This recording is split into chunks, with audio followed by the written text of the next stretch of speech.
eyo nga tuvudde munange speed yayiriri nnyo tukkiridde njagala okutumirako Olivia mukwano gwange wemakinde simanyi Olivia wabwase obwambasada wabuvaako noddaku kati lunaku zino kola promotinga nnyo metanikira bongo eyo Lawrence bimunyiiza mulwala ba comments zo nolanko promotinga metanikira bongo si kibi naye Lawrence ayagala kasiro berenga omusudia how are you Lawrence kutumiddeko Lawrence jebale Lawrence oli wakabi ebintu ebito mu bisaati bye ebya grey so nenga Olivia tukutumiddeko nnyo Miss Independent by then yakomyewo I think ndoza internet bagimuzizaako oba abadde UK oba abadde Uganda abakozesa ka VPN e Uganda muli mutya ka sound keeko ka volume keeko batongeremu nenga tuvuddeyo munange omukyala amanyiddwa nga Spice Diana Spice Namukwaya omubwat owe Uganda omukyala yajja okumenyawo abakyala abanene nnyo mu industry nanga tugwa amaaso gaffe genena gutunuulidde olunaku olw'eggulu yashootinze video ne mwana mulenzi amanyiddwa nga Fik Famaica bashutinze video yolimba lwa repository mba balutata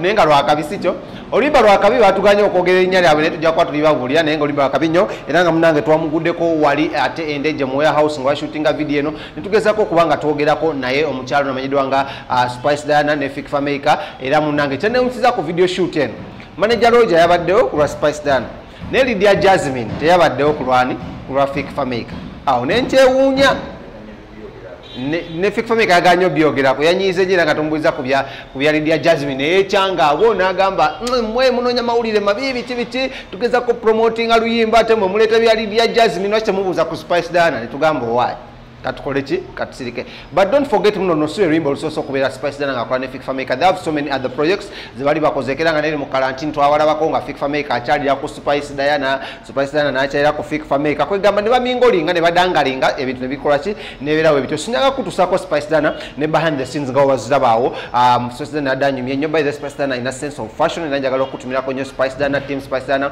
ne bakyalibo bono nakaana kawano nzaalwa yawano nankulabye wano mu kiyaye zone sikyo weka okulirawo ka Spice ako sebo kola banola katukola mu international star naye nzijukira oyasooka okukubira akayimba ke bebigalo nsanuula kulwakulabako wenti nengamba oh my god but anyways Spice Diana therefore you come mukutuuseko ne mwana mulenzi amanyiddwa nga Fik Famaica nga bagezako kola muno bakola ki bakuwulira ku luyimba lwabwe nebiki bigenda mu maaso nekiki kyajjukira ku Moze Radio then tukuma tugende maaso namuli amalamanyi nyo towerabira Shane is proudly sponsored by bannaffe aba King Montage Studios nga bano tukola nabo from Monday to every Sunday to Monday to Sunday bagamba batagamba muno obo ino omukolo okukyala kwanjula kuyinjirwa photoshoot mwala abagala nnyo kuba ebifaananyi noyala kuba ebifaananyi bya lubuto biziyita pre-birth shoots gendayo obeere nga ate obikwataganako enamba zaabwe ziri 0702 10 11 10 25 basanga wale nakole ku Prime Tower Complex bajja kwa kutusako services zaabwe nungi katugenda mwana muwala amanyiddwa nga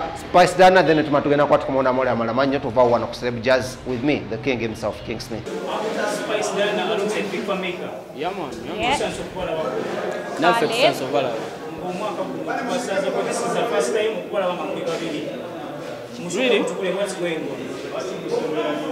we are all artists and we are friends. We are working. Yeah, man. Okay.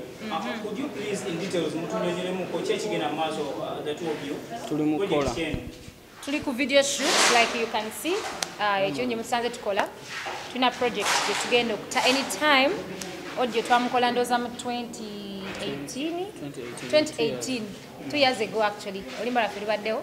So tubadde ne tulowooza nti it's time to do the video tulubawe you guys to enjoy. Okay. Yeah. Omwaka guno kubadde mu challenges nyingi okuba muli okutwava mu twingane guno COVID period. Yeah. Musoke mutule mubalewo mutya okusobola okuyita mu period ya COVID ya. Katonda tubeereddewo. Yeah, true. But musically of course era abantu tulina okusigala nga tubawa music because gwe mulimu gwe tukola munange gwe gutubeezaawo naye nga ebisigadde kweyiya because ensi yonna ekimanyi tetuli mu kukola ku stage naye era kiggwanga because we are hustlers man. Yeah man. Keep going. We are soon hosting Mama Awards in Gwanga lyaffe wano. Twagadde mwe n'abasita babiri musoke mubeeko reaction kimwogera ku Mama Awards. Mama Awards kunze ndowooza kintu kirungi kubanga tukimanyi MTV base Mama Awards zina platform nini era buli mwimbi gye yandeetaaze so okubanga zirigenda kuba mu Uganda I think balaga kiraga nti recognizing the art wa Uganda ne music nze nganze I'm happy about it era ndowooza nti kituzizaamu amaanyi okwongera okukola nti kitegeeza wakafe bamulaba gye babeereeyo so yeah it's a very good thing that we have Mama Awards in Uganda. What should we expect from the two teams, Team Fik Famaica and Team Spice Diana, ahead of the shows that you kubanga sawa zonna esubira ndibawo okuddamu okukola era batuteera bwe bati ndowooza kyovala tuli kufumba tutereka waka waffe Fika abadde akola videos ze nga ye. I've also worked on my projects tukoze collabo yaffe gye twakola 2 years ago netugamba now it's time to do the video so we baba tutadde netuddamu netukola ndowooza tugenda bateera music nga mungi yeah. Team Spice Diana and Fik Famaica.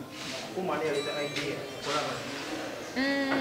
It was my song wanga ebiseera ebyo nali nkola ennyimba nnyingi nnyo 32 records and Fik has been my friend akayimba actually nga tulowooza kukola collabo so nawulira mu nnyimba zange akeyayagala kano ke tuvo shooting and agamba this song is nice and I'm sure everyone is gonna like it. You guys are going to love it. It's very nice. Yeah man. It's a love song. It's a love song. Yeah. Daddy Andrea so kukapola because like I told you it was my song. Then Fik of course na take away. He wrote his parts. Then tuchikuba.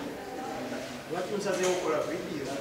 Mbele ngate ebikolwa bikala temukubala te audio badala. Audio taluddeyo nti no abadde yafuluma.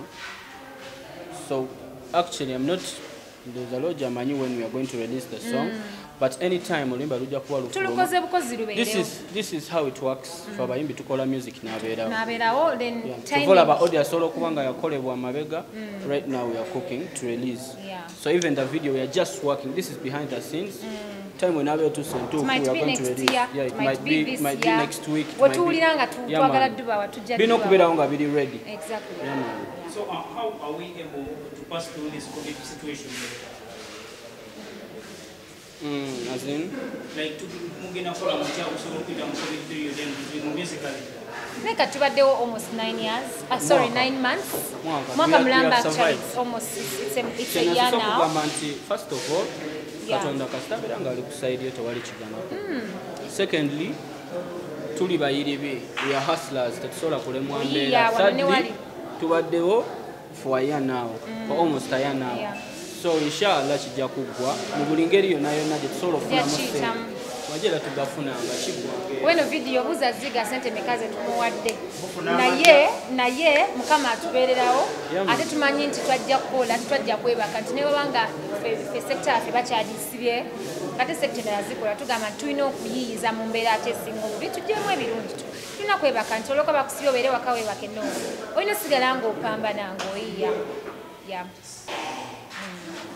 Fika ine chipya nakulaga kuchipya chi mama ipela bakamba nti ine chipya don't kunegula ine chipya yao ngabwa gambye nti mukama yatukuma oli yao ngakatonda koledde kinakoledde kiri tutujja ba kapera zenganzo anytime twesonyiwe gwe madrata and chiko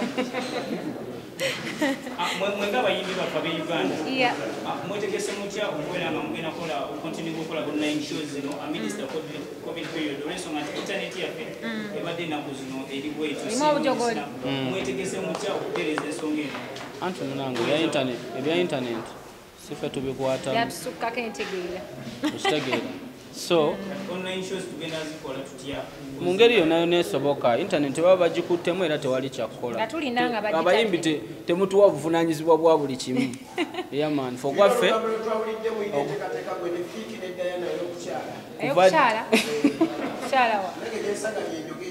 kirungi byosanga byoyogera naye tomanyi byoyogera tubeewaawo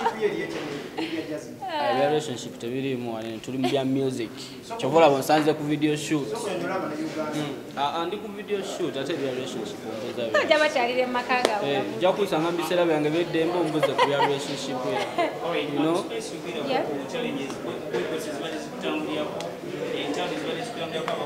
entalo siri mu lutalo lwonna bali mu lutalo lwabe bokka bokka siri mu lutalo katonda yekka yanwanira entabu siri willing kulwana na muntu yenna music sina ganarana naye sina namanyi garwana so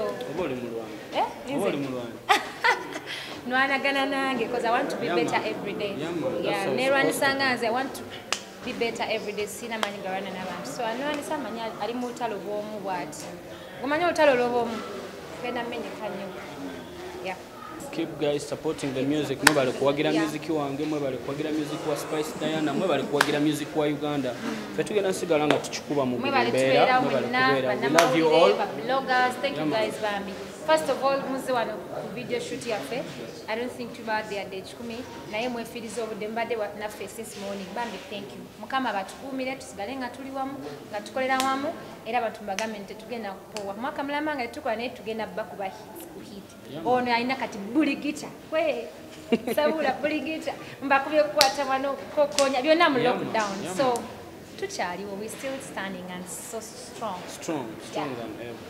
Thank you. Love.